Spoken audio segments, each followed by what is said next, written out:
दिल्ली की घटना को लेकर जो हालात सामने आए और उसमें जिस तरह का स्टेट गवर्नमेंट का रोल रहा, उसको एक रिस्पॉन्सिबल सिटीजन के नाते सभी को कंडेम करने की ज़रूरत है। और जो भी उसमें गिल्टी लोग हैं, गलत लोग हैं, उनके ऊपर सख्त कार्रवाई की ज़रूरत है। ये पहली बात है। दूसरी बात ये है कि भाई कोई पोस्टर लगाने पर एफआईआर कर देता है या उसके बाद फॉलोअप एक्शन होती है, और यहाँ लगातार कई लोग पुलिस थाने में जाके रात रात 3-3, 4-4 दिन बैठते हैं तो एफआईआर नहीं होती। पूना में वो दलित लड़कियों के साथ जो वाकया हुआ, वो 4 दिन तक एफआईआर लिखने के लिए कोशिश करते रहे और एफआईआर आखिर तक लिखवाई नहीं गई। बदलापुर मामले में इनकाउंटर केस में बॉम्बे हाईकोर्ट को बार बार कहना पड़ा कि आप एफआईआर करो। तो ये किस तरह की प्रोसेस चल रही है? और ये प्रोसेस जब देश के संविधान की 75वीं साल, अमृत महोत्सवी साल ये मनाते हैं, सरकारें मनाते हैं, तो संविधान की हत्या करने का भी काम कौन करता है? और उसका सीधा जवाब सरकार के पास जाता है।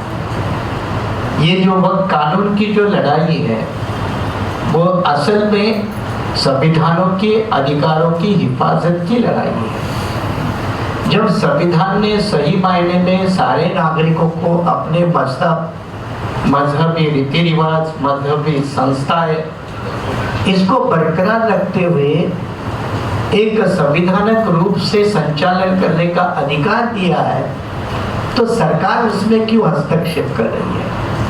हमारे इलाज साहब ने ठीक बताया कि जो भी वक्फ बोर्ड की या वक्फ के अंदर जो प्रॉपर्टी है, उसके ऊपर कई लोगों के निशाने हैं।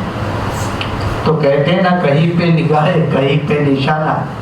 तो सरकार के नियत में खोट है, और इसका सबूत पार्लियामेंट में जब इस कानून को लेकर वोटिंग हुई तो सारे विरोधी दल के एमपी खड़े हुए उसके साथ।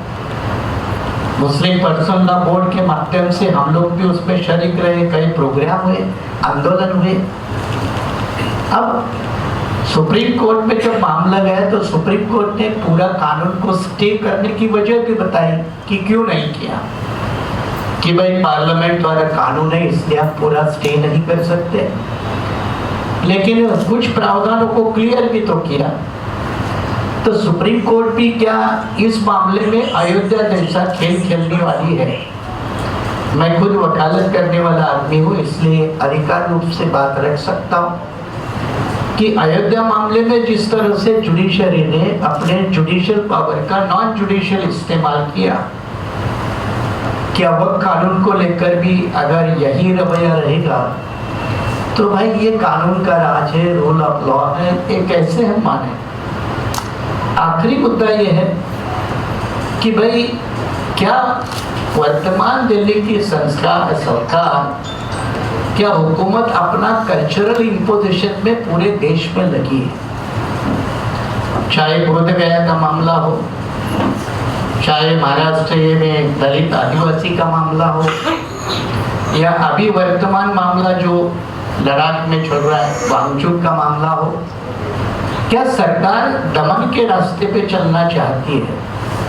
और मुझे लगता है हमारे बुजुर्ग साथी ने उसका जवाब दिया कि भाई हम सारे लोग संविधान को मानने वाले लोग हैं, संवैधानिक रूप से लड़ाई लड़ेंगे, और इसलिए मुस्लिम पर्सनल लॉ बोर्ड की तरफ से अगला एजुकेशनल प्रोग्राम, अगला मूव आप लोगों के सामने